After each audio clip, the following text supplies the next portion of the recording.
ఏమండి ఏమండి ఆగండి, మిమ్మల్ని అలరి చేయడానికి రాలేదండి, మీకు అసలు సంగతి చెప్పాలని. సుబ్బారావు పిలు. ఇంకా రాలేదండి. ఆదిత్య గారితో మాట్లాడి ఇప్పుడే ఇంటికి వెళ్ళారట. ఆలస్యం వస్తామని ఫోన్ చేశారు.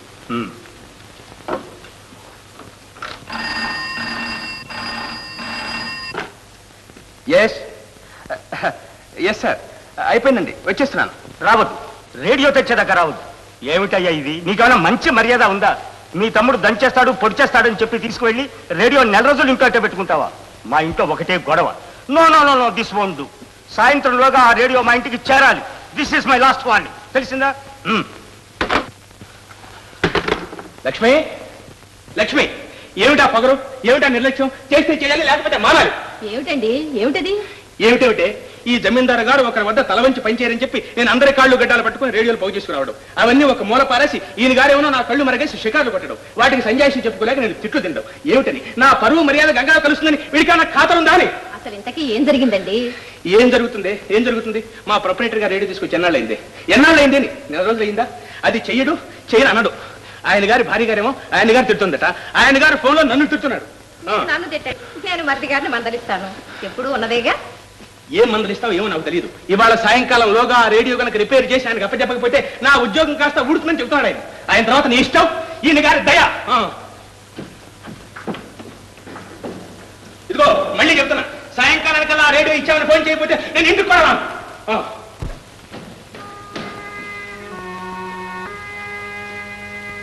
బాబు, విన్నావుగా? విన్నాను.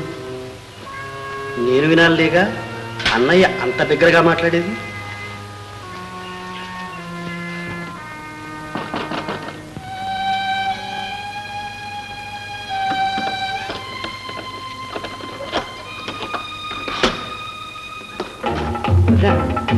రెడీ. అరే, అప్పుడే అయిపోయిందా? చూసావా మరి, మనసు పెట్టి చేస్తే అరగంట పట్టలేదు. ఈ పని అప్పుడే చేసి ఉంటే ఈ చివాట్లు తప్పేవిగా. ఈ చీవాట్లు అప్పుడే పెట్టి ఉంటే ఈ పని అప్పుడే పూర్తయ్యేదిగా.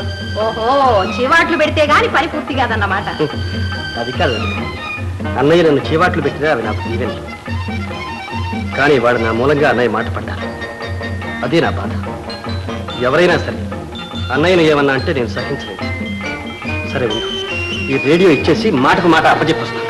బాబు, అనవసరంగా తగులుతేకు.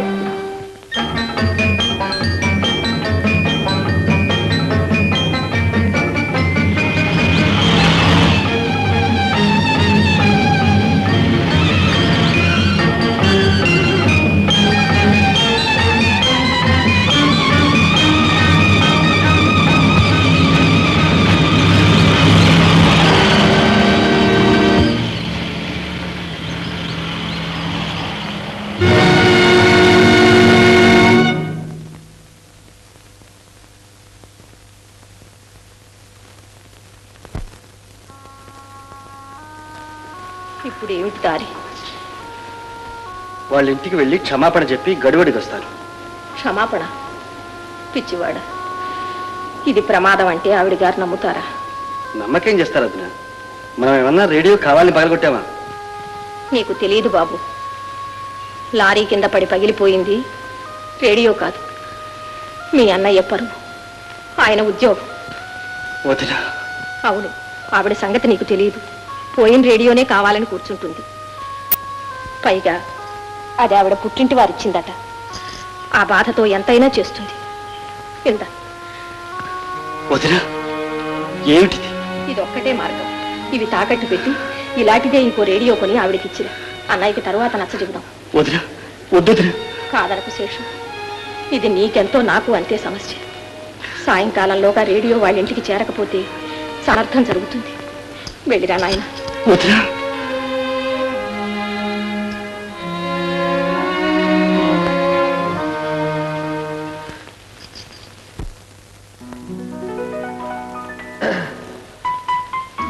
రేడియో అండి. తీసుకెళ్ళి పైన గదిలో పెట్టు.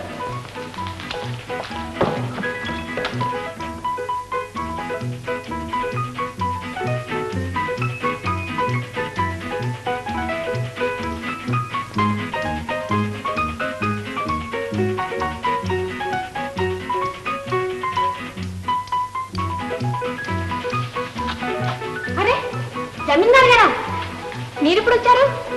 ఏమిటండి? ఇప్పుడు ఒక ఆయన రేడియో తీసుకొచ్చి. నేనే కదండి తీసుకొచ్చాను. ఎందుకంటే ఆ కంగారు? మీ రేడియో తీసుకురావడం ఏమిటి? బాగుందండి. నేను బాగు చేసిన రేడియో నేను తీసుకురాక ఇంకెవరు తీసుకొస్తారు? మీరు బాగు చేయటమా? మరి అదే కదండి నా వృత్తి. ఓ అలాగా. నా ఫ్రెండ్ శేషగిరిరావు గారిని అచ్చం మీలాగే ఉంటారు. ఆయన జమీందార్. అమ్మాయి గారు వాడే వీడు వీడేవాడు. అయితే మీరు జమీందార్ కదా? నేను జమీందారు ఏమిటండి? ఎవరైనా నవ్విపోతారు. నేను ఎప్పుడైనా మీతో అలా చెప్పానా? అదేమిటండి, మిమ్మల్ని అందరూ అలాగే పిలుస్తారుగా. ఓ అద్యా, మా ఇంట్లో అన్నయ్య బయట ఫ్రెండ్స్ ముద్దుగా నన్ను జమీందార్ అంటారు. నిజంగానా? ఓ జమీందార్ గారా, సిస్టర్. అరే మీ డిటెక్టివ్ కూడా నన్ను జమీందార్ అనుకుంటున్నాడే? డిటెక్టివ్ ఏమిటి, ఇంట్లో అందరూ అలాగే అనుకుంటున్నారు. సరే, జరిగింది ఏదో జరిగిపోయింది కానీ ప్రస్తుతం జమీందార్గానే నటించండి. నటించడమా? అబ్బాబే అదేం బాగుండదండి. ప్లీజ్, మీ చేతులు పట్టుకుంటాను. ఈ గండం నడిస్తే చాలు, తర్వాత ఆలోచిద్దాం. చచ్చాం.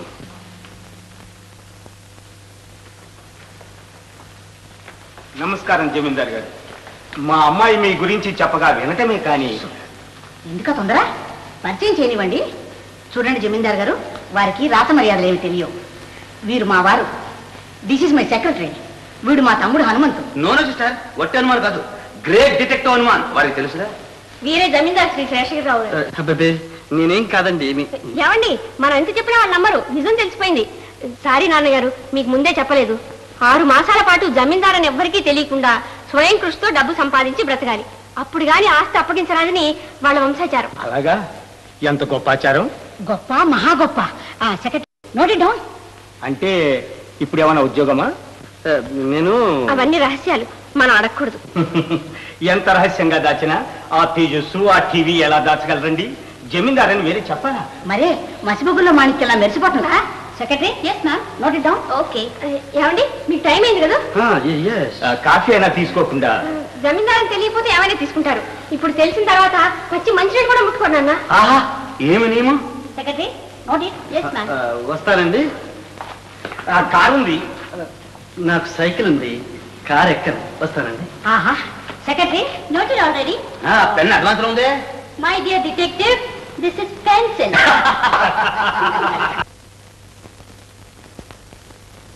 త్వరగా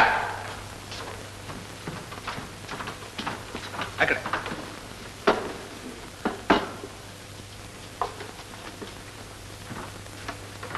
ఏమిటండి ఇవన్నీ? ఏమిటండి? ఏమిటేమిటి నేను చెప్పలేదటే. మనవాడు జీనియసే.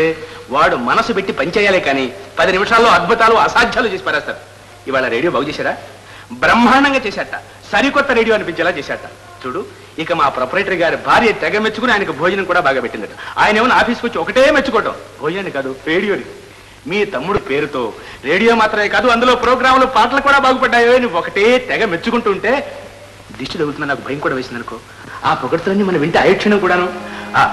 ఆయన ఎంతతో ఆగాడా? తన స్నేహితులందరికీ ఫోన్లు చేసి ఈ రేడియోలు అన్నీ తెప్పించేశాడే. ఏముందే, ఇలా నెలకి 10 రేడియోలు బాగు చేస్తే చాలు, తేలిగ్గా 400 రూపాయలు సంపాదించవచ్చు. వాడు నా తమ్ముడే, తమ్ముడు. అరే, ఈ కన్నీళ్ళు ఏమిటి? అబ్బే ఏం లేదండి, ఉల్లిపాయలు తరుగుతూ వచ్చాను. ఈ ఆడవాళ్ళందరికీ ఇదొక సాకు. ఈ కన్నీటి కథ నాకు తెలుసులే. నా మరిది ఇంత ఘనకార్యం చేశాడు, అందరూ ఇలా పొగుడుతున్నారు అని ఆనందం కదా. ఏయ్ తమ్ముడు, తమ్ముడు. Seshu, I'm proud of you. ఇవాళ నీ మూలంగా ఆఫీసులో నాకు ఎంత గౌరవం జరిగిందో తెలుసా? అందరూ నీ రేడియోని గురించి ఒకటే మెచ్చుకోవటం రా. అదేదో కొత్త రేడియోలో ఉందట. పొద్దున అనవసరంగా కేకలేశాను రా. ఏమి అనుకోకు. ఏమి కోపం లేదుగా? ఏది నా ముఖం చూసి చెప్పు, కోపం రాలేదని చెప్పు. అన్నయ్య. శేషు, ఏమిట్రా ఇది? నేనే. ఏం జరిగిందిరా? నన్ను ఇంకా మెచ్చుకోకన్నయ్య. నేను నీకు తమ్ముడిని కాదని మోసగాండి. చిచి, ఏమిట్రా మాటలు? ఏం జరిగిందో చెప్పు. ఉదయం ప్రొపరేటర్ గారి ఇంట్లో ఇచ్చే రేడియో నిజంగా కొత్తది. రిపేర్ చేసింది మాత్రం కాదు. అంటే కొన్నావా? అన్నయ్య, రేడియో బాగు చేసి తీసుకువెళ్తున్నా. రోడ్డు మీద లారీ కింద ఒక కుర్రాడు పడబోయేసరికి వాడిని పక్కకు లాగి కాపాడారు. ఆ కంగారులో రేడియో కాస్త లారీ కింద పడి చితికిపోయింది. దీని మూలంగా ఎన్ని అనర్థాలు జరుగుతాయోనని భయపడ్డాను నేను వదిన. ఇది నీకు తెలిస్తే నువ్వు బాధపడతావన్న భయంతో నేను వద్దంటున్నా. వదిన తన మెడలో గొలుసిచ్చింది, నేను దాన్ని శేషు అన్నయ్య.